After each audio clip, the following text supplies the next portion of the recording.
Assalamualaikum warahmatullahi wabarakatuh. Saya Sari Agustina dengan NIM 1830105052 dari jurusan Tadris Matematika Institut Agama Islam Negeri Batu Sangkar. Pada kali ini saya ingin menjelaskan tentang gambaran umum etika profesi keguruan yang meliputi pengertian, syarat, tugas, dan tanggung jawab guru. Nah, langsung saja kita masuk kepada materi. Yang pertama, apakah itu guru? Nah, adapun pengertian dari guru secara bahasa, guru dalam bahasa India artinya orang suci. Sensei dalam bahasa Jepang artinya orang yang lebih tahu. Teacher dalam bahasa Inggris dan der Lehrer dalam bahasa Jerman yang kedua-duanya berarti pengajar. Mu'alim, murabbi, atau mu'addib dalam bahasa Arab artinya lebih cenderung kepada konsep guru sebagai pendidik. Nah, sedangkan menurut Kamus Besar Bahasa Indonesia Online, guru adalah orang yang pekerjaannya dalam arti mata pencahariannya atau profesinya ialah mengajar. Nah, sedangkan menurut Hadori Nawawi, guru adalah orang-orang yang kerjanya mengajar atau memberikan pelajaran di sekolah atau di kelas. Dalam buku Ramayulis tahun 2011. Nah, menurut Undang-Undang Nomor 14 Tahun 2005, guru adalah pendidik profesional dengan tugas utama mendidik, mengajar, membimbing, mengarahkan, melatih, menilai, dan mengevaluasi peserta didik pada pendidikan anak usia dini, jalur pendidikan formal, pendidikan dasar, dan pendidikan menengah.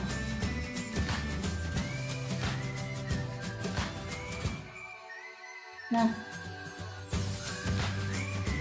dari pengertian tersebut dapat kita artikan bahwa guru yaitu sebagai pendidik yang profesional. Nah, pekerjaan sebagai guru merupakan sumber penghasilan kehidupan yang memerlukan keahlian, kemahiran, atau kecakapan yang memenuhi standar mutu atau normal tertentu serta memerlukan pendidikan profesi terdapat dalam pasal 1.4. Nah, hal ini berarti bahwa guru harus yang pertama menjadikan pekerjaannya sebagai sumber penghasilan.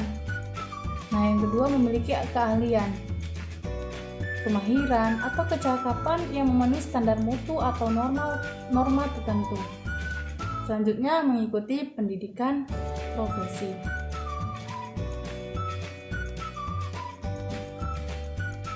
Nah, sebagai dari pengertian guru tadi ialah orang yang mengajar. Dari kata mengajar ini kita ambil sebuah hadis Rasulullah SAW yang berbunyi, "Ballighu anni walau ayah," yang artinya, sampaikanlah daripadaku walaupun hanya satu ayat. Nah, dari hadis tersebut bisa dipahami bahwa sebenarnya tugas mengajarkan tidak hanya milik seorang guru, tetapi untuk semua orang yang mengetahui ilmu tertentu untuk bisa menularkannya kepada orang lain.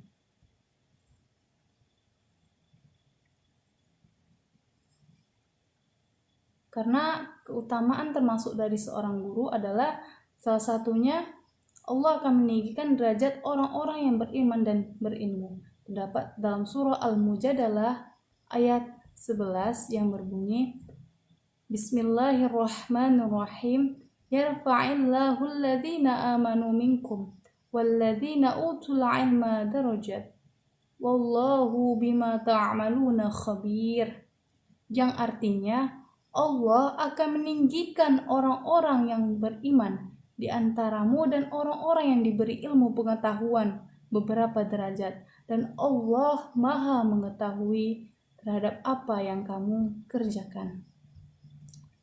Selanjutnya kita masuk kepada syarat-syarat menjadi guru. Nah, adapun syarat-syarat menjadi guru meliputi kualifikasi akademik, kompetensi, sertifikat pendidik, sehat jasmani dan rohani. Selanjutnya, kemampuan untuk mewujudkan tujuan pendidikan nasional. Kita masuk kepada Persyaratan yang pertama yaitu guru wajib memiliki kualifikasi akademik. Nah, kualifikasi akademik yang dimaksud adalah seorang guru harus diperoleh melalui pendidikan tinggi, yaitu minimal S1 atau diploma 4. Nah, selanjutnya guru wajib memiliki kompetensi. Kompetensi yang harus dimiliki seorang guru adalah kompetensi pedagogik, kompetensi kepribadian, kompetensi sosial, dan kompetensi profesional yang diperoleh melalui pendidikan profesi.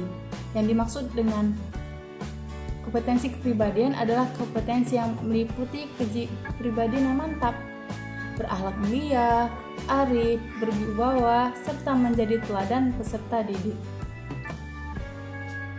Yang dimaksud dengan kompetensi profesional adalah kemampuan penguasaan materi pelajaran secara luas dan mendalam. Nah, yang dimaksud dengan kompetensi sosial adalah kemampuan guru untuk berkomunikasi dan berinteraksi secara efektif dan efisien dengan peserta didik, sesama guru, orang tua, wali, peserta didik, dan masyarakat sekitar. Nah, yang ketiga, termasuk syaratnya, guru wajib memiliki sertifikat pendidik. Nah, keharusan guru memiliki sertifikat pendidik merupakan perintah Undang-Undang Nomor 14 Tahun 2005 tentang guru dan dosen. Nah, syarat yang keempat ialah guru harus sehat jasmani dan rohani. Nah, faktor kesehatan secara fisik maupun kejiwaan atau mental, guru merupakan faktor penentu dalam melaksanakan proses pembelajaran. Yang kelima, syarat dari menjadi guru ialah guru harus memiliki kemampuan untuk mewujudkan tujuan pendidikan nasional. Nah, inilah kelima syarat untuk menjadi seorang guru. Selanjutnya kita masuk kepada tugas atau peran serta tanggung jawab seorang guru. Nah, adapun tugas atau peran menjadi dalam pembelajaran seorang guru berperan atau bertugas sebagai demonstrator, pengelola kelas, mediator dan fasilitator, evaluator, atau peran-peran lainnya. Nah, selain itu, guru juga bertanggung jawab sebagai konservator, sebagai transmitter, guru juga sebagai transformator, guru sebagai planner, guru sebagai manajer proses pembelajaran, guru sebagai direktur, guru sebagai organisator, guru sebagai komunikator, guru sebagai fasilitator, guru sebagai motivator, dan evaluator. Nah, dengan demikian, tugas guru ini yaitu paling utamanya adalah sebagai pendidik dan pengajar. Sedangkan tanggung jawab guru ialah ia bertanggung jawab kepada pertama Tuhan Yang Maha Esa, Tuhan Yang Maha Esa, selanjutnya kepada lembaga pendidikan, kepada peserta didik dan masyarakat. Nah, yang pertama, tugas guru dalam proses pembelajaran, yaitu guru sebagai demonstrator atau lektur atau pengajar. Guru hendaknya senantiasa menguasai bahan atau materi pembelajaran yang akan diajarkan, serta mengembangkannya atau meningkatkannya kemampuan dalam hal ilmu yang dimilikinya. Itu yang dikatakan sebagai guru sebagai demonstrator. Yang kedua, guru sebagai pengelola kelas atau learning manager. Guru hendaknya mampu mengelola kelas sebagai lingkungan belajar yang mampu mendukung pencapaian tujuan belajar. Guru hendaknya memberikan pengalaman belajar siswa dengan menggunakan variasi model-model pembelajaran. Karena ketika seorang guru mampu mengelola kelas, dapat menciptakan suasana belajar yang aktif, yang menyenangkan, sehingga siswa dengan mudah menangkap pembelajaran yang disampaikan oleh guru. Selanjutnya, guru sebagai mediator dan fasilitator. Yang dimaksud dengan mediator di sini adalah yaitu memiliki pengetahuan, keterampilan memilih, menggunakan dan mengusahakan media sebagai alat komunikasi untuk mengefektifkan proses pembelajaran. Dan yang dimaksud dengan fasilitator ialah memfasilitasi proses pembelajaran ke arah kemampuan siswa atau how to learn dengan memilih dan menggunakan variasi sumber belajar. Selanjutnya, guru sebagai evaluator, yaitu menilai keberhasilan belajar siswa secara adil dan bijaksana dengan menggunakan variasi teknik penilaian. Nah, di antaranya banyaknya tugas dan tanggung jawab seorang guru itu harus dilaksanakan. Ketika kita memilih menjadi seorang guru, kita harus menjalankan amanah kita menjadi seorang guru. Kenapa? Karena disebutkan dalam sabda Rasulullah SAW yang menyatakan, hadis ini bersumber dari Umar radhiyallahu anhu. Ani bin Umar radhiyallahu anhu qala Rasulullah sallallahu alaihi wasallam, kullukum mas'ulun an ra'iyatihi. Fal imamu ra'in wa huwa mas'ulun an ra'iyatihi. Wal rajulu ra'in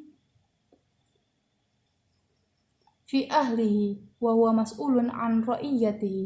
Wal mar'atu baitu zawjiha wa hiya mas'ulatun an ra'iyatiha. Wal khadimu ra'in fi ra'iyatihi fi mali abihi wa huwa mas'ulun an ra'iyatihi.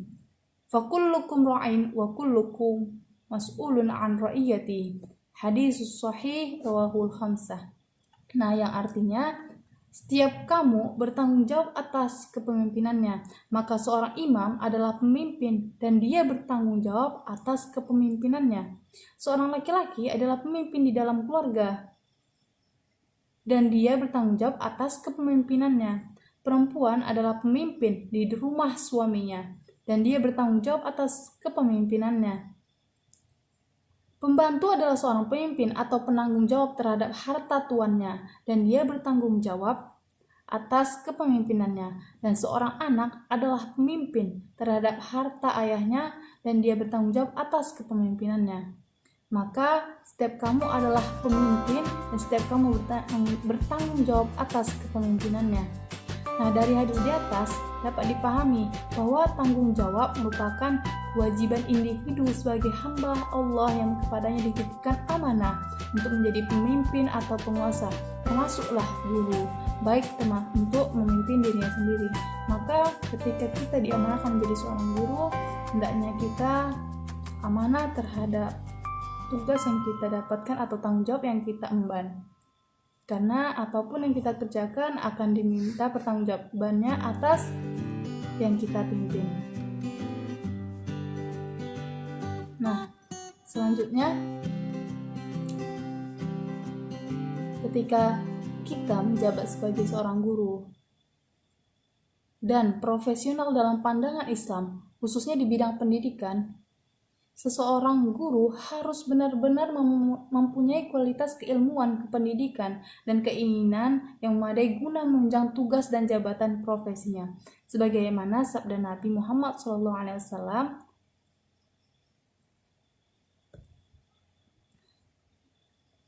"Idza usidal li'amru ila ghairi ahlihi fantadhirus sa'ah." Yang artinya, apabila suatu perkara diserahkan kepada yang bukan ahlinya, maka tunggulah kehancurannya. Itu tadi, maka ketika menjadi seorang guru memiliki syarat-syarat yang termasuk harus syarat intelektual atau memiliki salah satu kemampuan dalam intelektual yang benar-benar berkualitas dalam bidang itu. Karena ketika seseorang diembankan yang bukan bidangnya, maka alamat akan hancurlah ia. Jangan sampai kita mengajarkan sesuatu yang tidak kita paham, yang kita mengajarkan pada orang lain sehingga itu menyebabkan sesat dan menyesatkan atau dolun mudillun.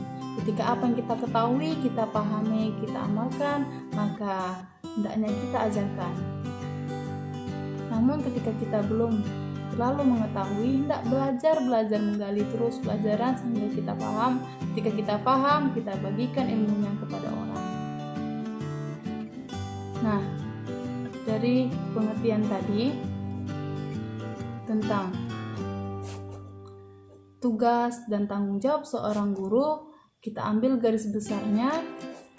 Sebenarnya peran tugas tanggung jawab guru dalam sistem pendidikan yaitu dalam garis besar untuk mencerdaskan kehidupan bangsa, meningkatkan kualitas manusia Indonesia, mewujudkan masyarakat Indonesia yang maju, adil, makmur, dan beradab. Yaitu tugas pokoknya UGD merencanakan dan melaksanakan proses pembelajaran, menilai hasil pembelajaran, melakukan pembimbingan dan pelatihan, serta melakukan penelitian dan pengabdian kepada masyarakat. Itu dalam pasal 39 ayat 1, mendidik, mengajar, membimbing, mengarahkan, melatih, menilai, mengevaluasi, serta didik dan pendidikan anak usia dini, jalur pendidikan formal, pendidikan dasar, dan pendidikan menengah.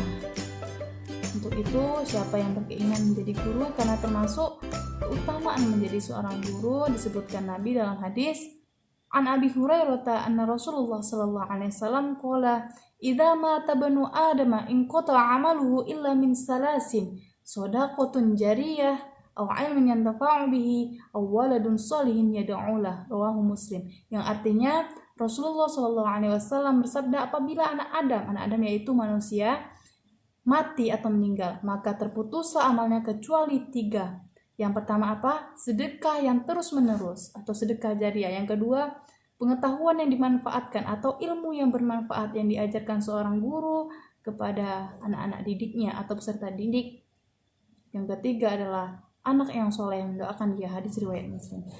Dari hadis tersebut dapat disimpulkan tentang keutamaan menjadi seorang guru ialah ketika telah meninggal, termasuklah ketika ilmu yang diajarkan dimanfaatkan oleh orang lain dan berguna bagi orang lain, maka selama itulah pahala terus mengalir kepada kita. Demikianlah yang dapat saya jelaskan. Semoga bermanfaat. Wallahu a'lam bishawab. Assalamualaikum warahmatullahi wabarakatuh.